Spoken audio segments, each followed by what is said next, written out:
우리는 그 예수의 복음이라는 주제로 예수님의 공생애를 그 시간대별로 지금 살펴보고 있어요. 그래서 사복음서를 중심으로 한 복음서에 머무르지 않고 어떤 종합적인 그런 관점에서 살펴보고 있는데요.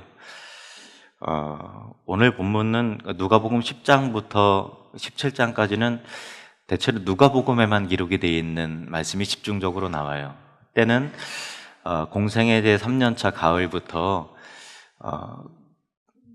예수님께서 예루살렘을 향해서 가시기 위해서 갈릴리에서 주로 사역을 하시다가 영구히 떠나심으로 이동하시는 그 과정 가운데 나타난 여러 가지 사건들인데, 다른 복음서에는 대부분 기록되어 있지 않기 때문에 앞으로 몇 달간은 누가복음을 중심으로 좀 살펴보아야 할 것 같습니다.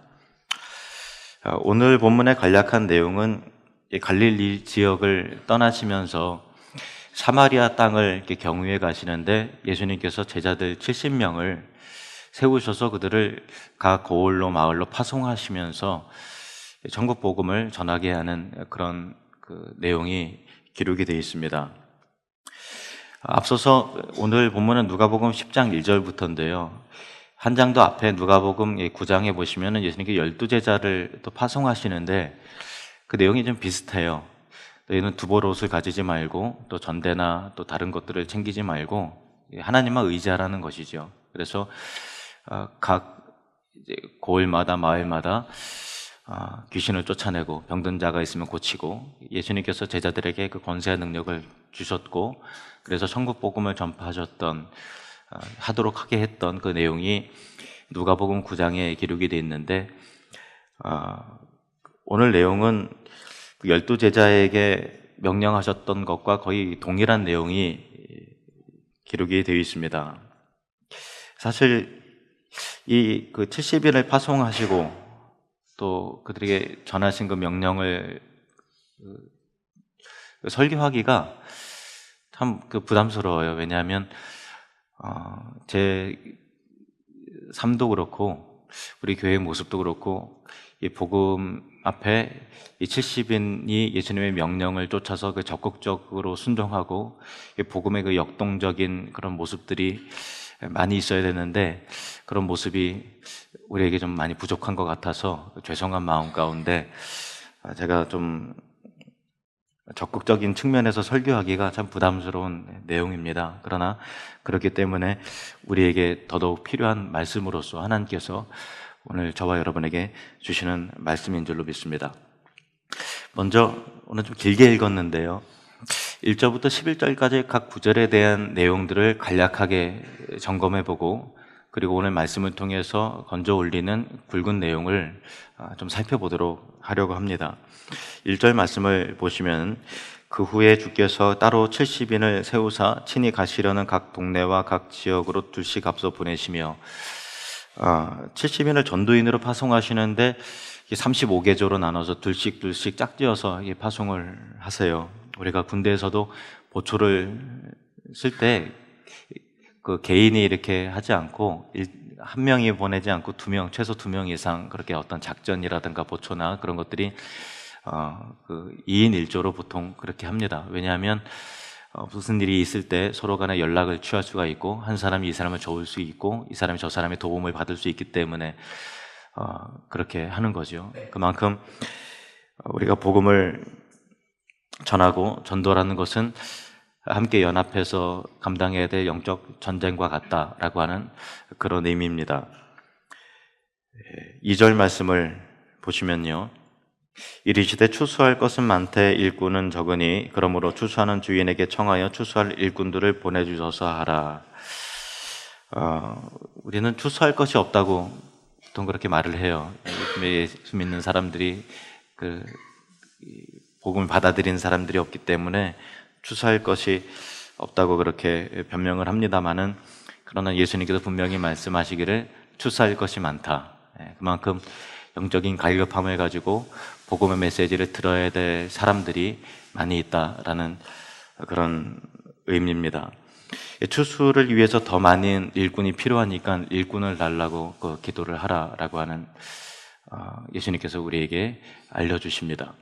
사실 우리 제천 지역에 13만 명이 살고 있는데 약 10만 명이 불신자가 있죠. 그래서 우리 교회 비전 가운데 하나는 10만 명의 불신자에게 전국 복음을 전하는 것이야. 그래서 매년 사랑나는 축제를 하는데 지금 벌써 몇 년째 하고 있죠. 그래서 약 대략 어림잡아서 단순한 산술로 계산을 해보면 약 2,000명이 넘는 사람들을 초청해서 그 복음 설교를 통해서 전도의 메시지를 전했습니다. 그런데 우리 입장에서는 많은 것 같지만은 10만 명의 불신자를 생각을 해볼 때는 2% 정도밖에는 사실은 안 되는 거거든요. 그래서 더 많은 일꾼들이 사실은 필요하죠.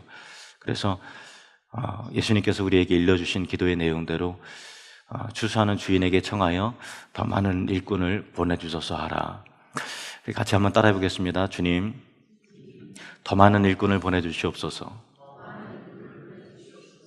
아멘. 3절 말씀 보시겠습니다. 3절 말씀. 갈지어다 내가 너희를 보냄이 어린 양을 이리 가운데로 보낸가 같도다.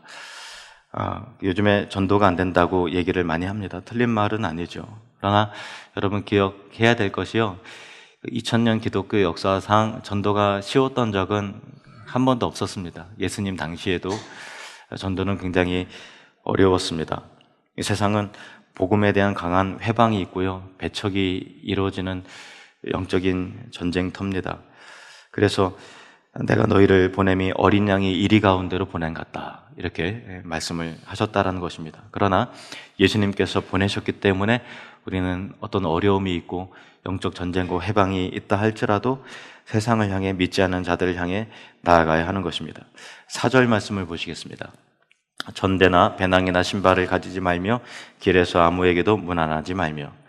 아무것도 가지지 말라는 거예요. 전대나 배낭이나 신발을 가지지 말라는 얘기는 전적으로 하나님만 의지하라, 하나님만 의지하라. 그리고 길에서 아무에게도 문안하지 말라는 것은 어떤 의미겠습니까? 복음을 전하는 그 목적보다 더 중요한 일은 없다라는 거예요. 지체할 시간이 없다. 정말 촉각을 다투는 그런 상황 속에서 오직 복음을 전파하는 것을 최우선시해야 된다라고 하는 그런 내용입니다.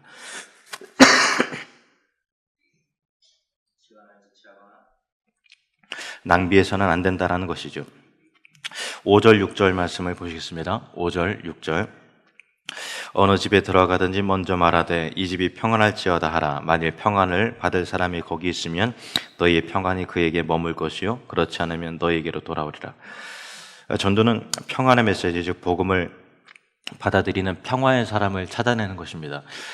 복음을 다 받아들이는 것은 아니지만 우리가 한국 복음을 증거할 때 복음을 받아들이는, 본문에 말하면 평안의 사람, 평화의 사람이 반드시 있습니다. 그 증거가 바로 저와 여러분입니다. 저와 여러분이 예수의 복음을 받아들였기 때문에 지금 이 자리에 있는 것이잖아요. 여러분 믿으시기 바랍니다. 여러분이 전하는 복음의 현장 가운데 평화의 사람이 반드시 있을 것이다. 그 평화의 사람을 찾아내시기를 바랍니다. 7절, 8절 말씀을 보시겠습니다. 7절, 8절. 그 집에 유하며 주는 것을 먹고 마시라. 일꾼이 그 삭슬 받는 것이 마땅하니라. 이 집에서 저 집으로 옮기지 말라. 어느 동네에 들어가든지 너희를 영접하거든 너희 앞에 차려놓은 것을 먹고. 복음의 일꾼들에게는 하나님께서 그들의 삶을 책임져 주시고 공급해 주시는 은혜가 있다는 것이죠. 여러분의 삶 가운데 여러 가지 고민과 어려움이 있을 때 어떻게 하나님께서 공급해 주시는 그 기적을 채워주심을 경험하는가 하면, 우리가 복음에 순종할 때 복음에 순종하는 자에게, 복음을 목적으로 살아가는 자에게 하나님께서는 특별한 은혜로 돌봐 주시고 채워주셔서 줄이지 않도록, 모자람이 없도록 하나님께서 공급해 주시는 그 기적의 하나님, 능력의 하나님을 경험하시기를 주님의 이름으로 축원합니다. 9절 말씀을 보시겠습니다. 거기 있는 병자들을 고치고 또 말하기를 하나님의 나라가 너희에게 가까이 왔다 하라. 병자들을 고치라 라고 하는 것은 복음 전파의 역사의 현장 가운데서는 반드시 기적의 역사가 수반이 됩니다. 우리가 왜 치유의 역사와 병고침의 능력과 표적과 기사를 왜 우리가 경험하지 못하는가 하면 복음의 그 역동성과 그 복음의 순종함이 우리 삶 가운데 없기 때문에 그런 것입니다. 우리가 하나님 말씀에 순종함으로 복음의 능력을 회복할 때 성령께서 하나님의 살아계심의 그 역사와 능력을 그 삶의 현장 가운데 반드시 보여준다고, 드러내신다고 약속을 하셨습니다. 복음에 순종하는 여러분의 삶 가운데 병고침과 치유와 귀신이 떠나가는 놀라운 역사가 나타나게 될 것입니다. 그리고 하나님 나라가 너에게 가까이 왔다라고 전하라는 것입니다. 우리가 예수 믿으면 많은 복을 받죠. 그러나 이 세상에서 잘 먹고 잘 사는 그 복이 복음의 그 메시지가 되어서는 안 되고 하나님 나라, 천국 복음, 예수 천국의 그 복음이 그 메시지가 가장 중심이 되는 메시지가 된다. 예수님께서 그렇게 말씀을 하고 계십니다. 10절, 11절 말씀을 보시겠습니다. 10절, 11절입니다. 어느 동네에 들어가든지 너희를 영접하지 아니하거든 그 거리로 나와서 말하되 너희 동네에서 우리 발에 묻은 먼지도 너에게 떨어버리노라. 그러나 하나님의 나라가 가까이 온 줄을 알라 하라. 전하는 메시지는 얼마든지 거부당하고 거절당할 수 있습니다. 그러나 발에 먼지를 떨어버리라는 것은 우리에게 책임이 없다. 복음을 전하는 자의 책임이 아니라는 그런 것입니다. 여기까지가 우리가 11절까지 간략하게 살펴보았던 내용이고요. 이제는 본론적인 내용을 살펴보도록 하겠습니다. 여러분 마음으로 한번 대답해 보세요. 예수님께서 왜 70명을 세우셨을까요? 70명이라는 것은 구속사적으로 어떤 의미가 있길래 예수님께서 늘 12명의 제자들과 이렇게 하셨는데 느닷없이 여기서 갑자기 70명을 세우심을 통해서 12제자들에게 하셨던 명령과 거의 동일한 명령을 지금 하고 계시다라는 그런 부분에 관해서 우리가 예수님께서 이 70명을 세우셨다라고 하는 것에 우리가 주목해야 될 중요한 메시지가 있습니다. 여러분 이것도 마음으로 한번 대답해 보세요. 여러분 혹시 야곱의 그 가족이 애굽으로 들어갈 때, 그러니까 창세기 제일 마지막 장에 나오고 또 출애굽기 제일 첫 장에 나오는 그런 내용인데요. 들어갈 때 그 가족이 전부 몇 명이었는지 아십니까? 모르시더라도 눈치껏 대답을 하시면 몇 명인지 아십니까? 70명입니다. 어떻게 하셨어요? 출애굽기 1장 1절에서 5절 말씀을 보시겠습니다.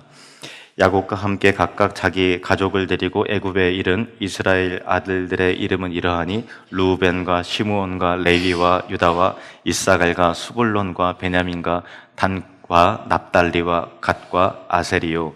야곱의 허리에서 나온 사람이 모두 70이요. 요셉은 애굽에 있었더라. 애굽에 들어갔던 인원은 모두 70명이었습니다. 세월이 400년 정도 흘렀습니다. 바로의 포악함으로 인해서 이스라엘 그 백성들이 70명이 굉장히 숫자가 많아져서 고통이 극에 달하게 됐고 하나님을 향해서 살려주세요.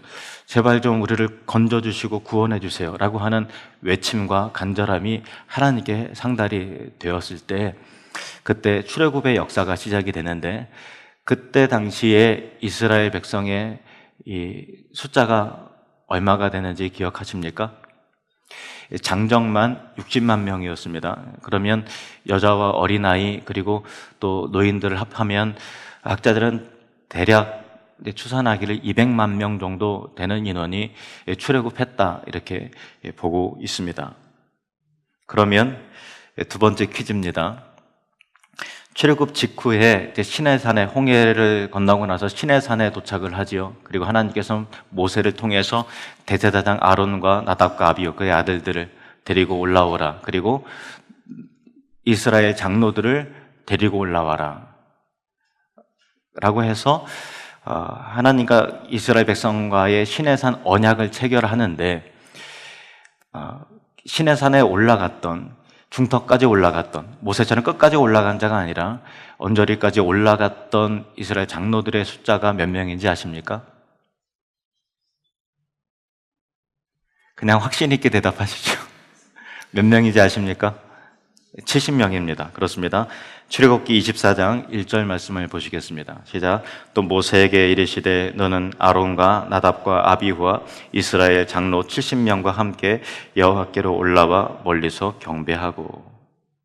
하나님께서 70명의 장로를 올라오라고 했던 것은 그 상징적 의미는 야곱의 허리에서 나온 전체 가족의 숫자, 그러니까 그들은 대표였지만 전체를 상징하는, 하나님께서 이스라엘 백성과 대표자들과 만나서 언약을 체결하는 게 아니라 한 명도 예외 없이 야곱의 허리에서 나오는 전체가 하나님과의 그 관계, 언약의 관계 속에서 들어왔다라고 하는 그런 메시지가 여기 있는 것이죠. 애굽에서 광야로 나온 이스라엘 백성들이 이제 가나안 땅으로 들어갑니다.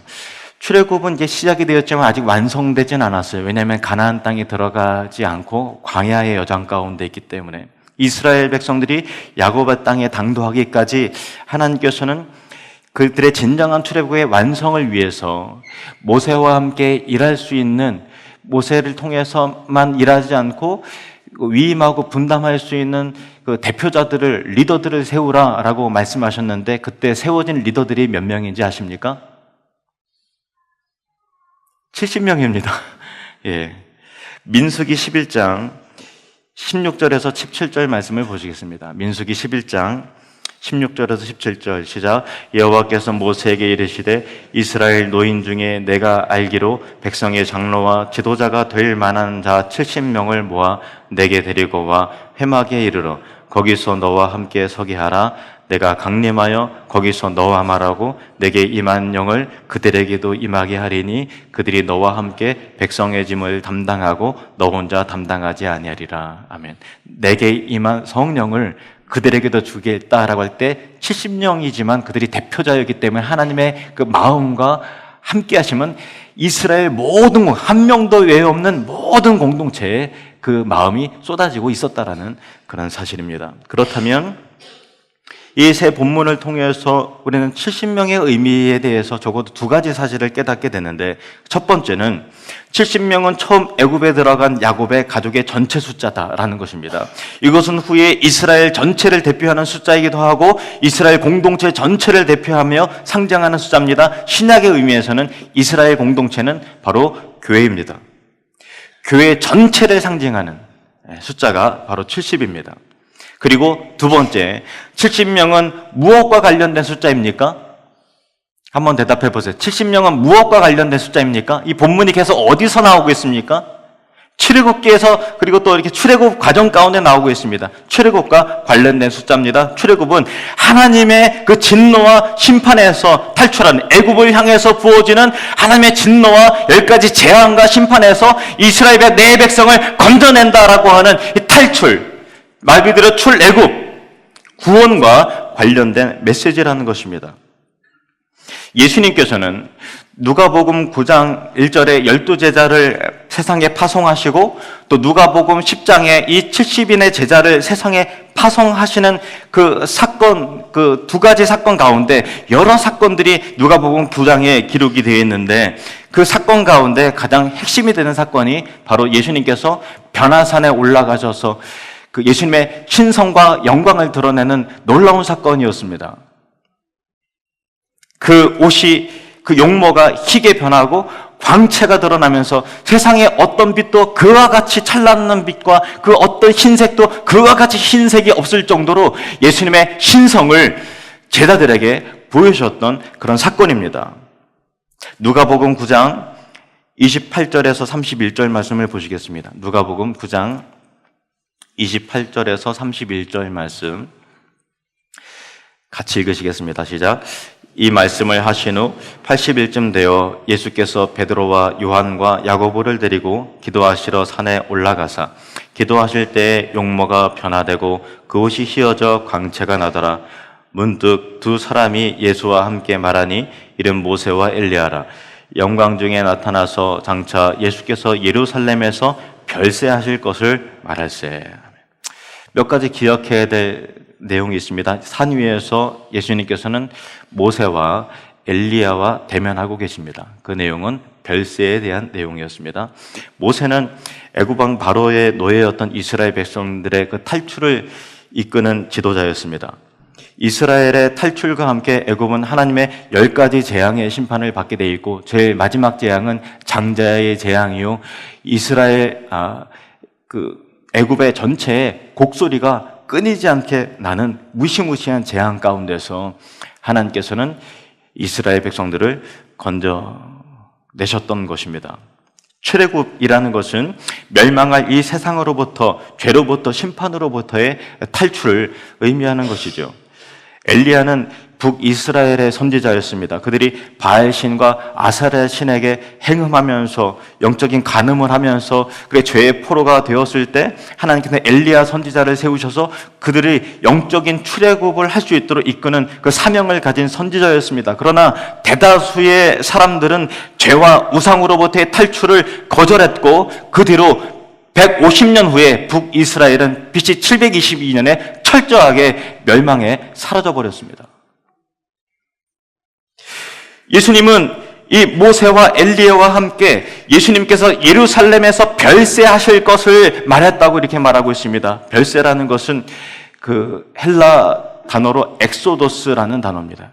엑소도스라는 것은 두 가지 의미가 있는데, 첫 번째는 죽음을 의미하는 것이고요, 두 번째는 탈출을 의미하는 것입니다. 그냥 죽어 없어지는 것이 아니라 이 자리에서 떠나는 것입니다. 70인역에 보면은, 70인역이라는 것은 뭐냐면, 구약의 성경이 이제 히브리어로 되어 있는데,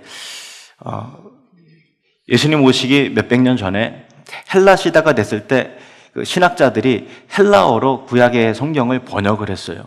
그것이 70인역인데, 70인역에 있어서 두 번째 성경, 출애굽기를 제목을 뭐라고 했는가 하면은 엑소도스라고 했습니다. 탈출, 죽음, 탈출. 그런 것이죠. 그러니까 이 엑소도스를 이끈 이 모세와 엘리야와 함께 예수님께서 예루살렘으로 가셔서 별세, 즉 엑소도스 하셔야 되는 것을 의미하는데 두 가지 의미. 예수님께서 별세하심을 통해서 우리를 별세시키실, 그러니까 예수님께서 죽으심을 통해서 우리를 탈출시키실 부분에 대해서 말씀하셨다라는 것입니다. 모세도 엑소도스의 사명이 있었으나 완성시키지 못했습니다. 왜냐하면 가나안 땅 앞까지 갔지만 결국 거기서 죽어버렸어요. 엘리야도 사명을 잘 감당했었지만 완성으로 이끈 사람이 아니었습니다. 그래서 진정한 이 땅에서 이 망해가는 이 세상 가운데 하나님의 진노와 심판과 저주 가운데서 우리 인류를 건져내시는 진정한 엑소도스가 이루어져야 되는 데서, 그 사건이 어디서 이루어지는가 하면 예루살렘에서 이루어지는데, 그 일에 관해서 말씀을 나누고 계셨다라는 것입니다. 하나님의 백성들의 탈출을 위해서 70명의 제자를 따로 세우셔서 그들에게 하나님 나라의 복음의 일을 맡기신 것은 그만큼 70명이라고 하는 이 구속사의 의미대로, 그만큼 복음이라고 하는 것은 출애굽, 즉 멸망하는 이 세상과 우상으로부터 하나님의 진노와 저주와 심판으로부터 탈출을 시키는 것이며, 죄의 포로로부터 해방을 시키는 그 중요함과 긴박함에 있어서 절대적인 것이다 라는 것을 예수님께서 말씀하고 계신 것입니다.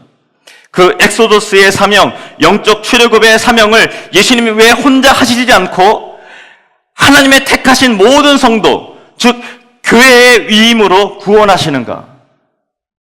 교회는 예수님이 주시는 복음의 권세를 가지고 이 세상의 사람들을 죄와 사망과 심판과 멸망으로부터 엑소도스 시키는 그 사명을 위임받은 자들이 바로 저와 여러분이고, 70명 중 한 명도 빠짐없이 그 사명 가운데 있다라는 것입니다.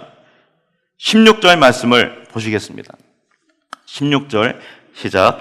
너희 말을 듣는 자는 곧 내 말을 듣는 것이요, 너희를 저버리는 자는 곧 나를 저버리는 것이요, 나를 저버리는 자는 나 보내신 이를 저버리는 것이라 하시니라. 아멘.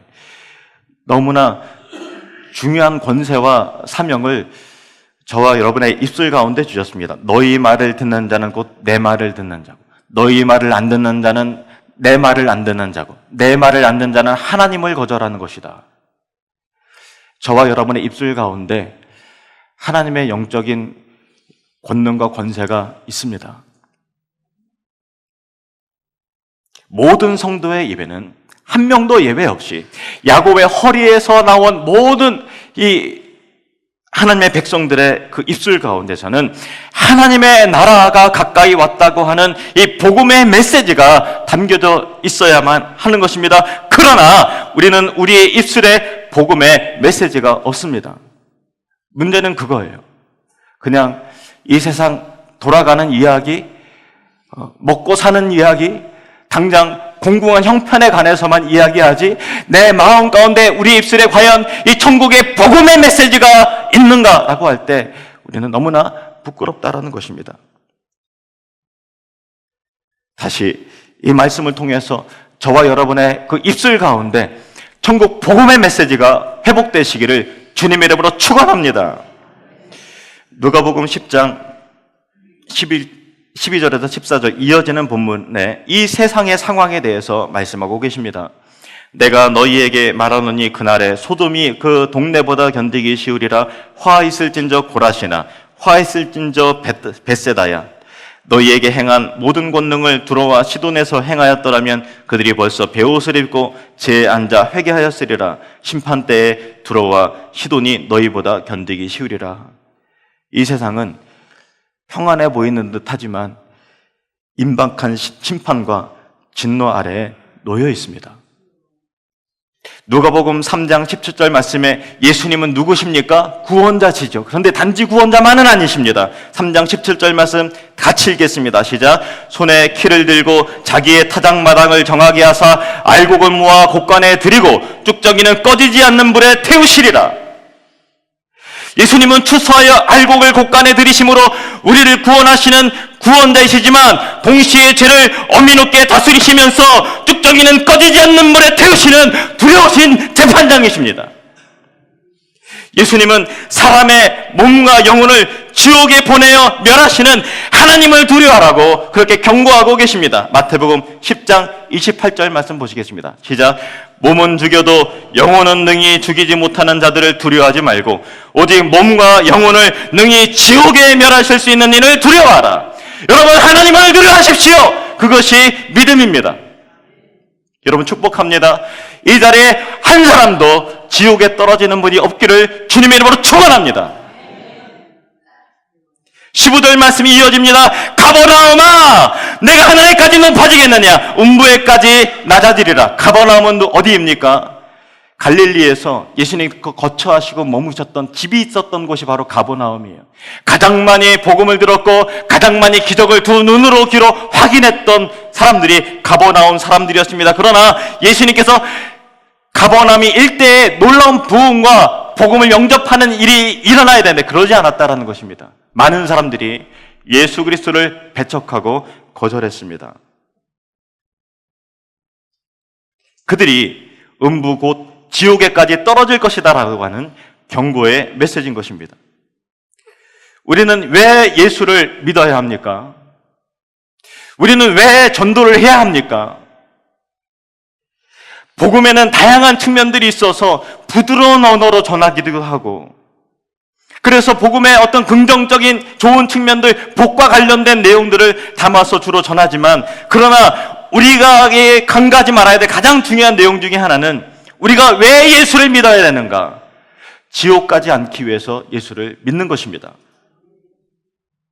우리는 왜 이웃들에게 예수를 전해야 합니까? 그들이 불편해함에도 불구하고 왜 거침없이 복음을 증거해야 되는 것입니까? 그들이 멸망하지 않도록 심판받아 없어질 이 세상으로부터 엑소더스 시켜야 되기 때문에, 탈출시켜야 되기 때문에, 그 사명이 우리에게 주어졌기 때문에, 그들이 지옥 가지 않도록 해야 하기 때문에 그런 것입니다. 요한복음 3장 16절 너무나 잘 아는 메시지입니다. 시작. 하나님이 세상을 이처럼 사랑하사 독생자를 주셨으니 이는 그를 믿는 자마다 멸망하지 않고 영생을 얻게 하려 하심이라. 아멘. 우리는 그동안 이 말씀에 대해서 영생에 대해만 초점을 맞췄지만 그냥 영생이 아닙니다. 멸망하지 않게 하는 영생입니다. 예수 믿으면 천국 갑니다. 그냥 천국이 아닙니다. 지옥에 가지 않게 하는 천국입니다. 심판을 피하게 하는 엑소더스의 영생, 지옥의 형벌을 하나님의 저주와 진노의 심판으로부터 우리를 건져내는 그 놀라운 구원의 메시지. 왜 예수님이 별세를 이루실 예루살렘을 향해 떠나시면서 갑자기 70명을 세우셨을까요? 이 세상을 출애굽시키시겠다라고 하는 의미입니다. 그리고 그것을 저와 여러분에게 주셨습니다. 70명은 소수 종의 요원이 아닙니다. 야곱의 허리에서 나온 70명의 전체가 들어와서 그 전체가 하나님의 언약 백성으로서 70명을 장로를 세웠다라는 것은 한 사람도 예외 없이 너희는 나의 언약 백성이라고 하는 출애굽한다라고 하는 의미가 있었듯이 70명의 사람들을 세웠다는 것은 소수 정예 부대를 세운 것이 아니라 예수 그리스도의 언약 안에 들어온 모든 하나님의 백성들이 같이 한 사람도 예외 없이 감당해야 될 사명이다라는 것을 우리에게 말씀하고 계시다라는 것입니다. 전도의 사명은 여기에 누구도 예외 없이 다 가지고 가는 사명입니다.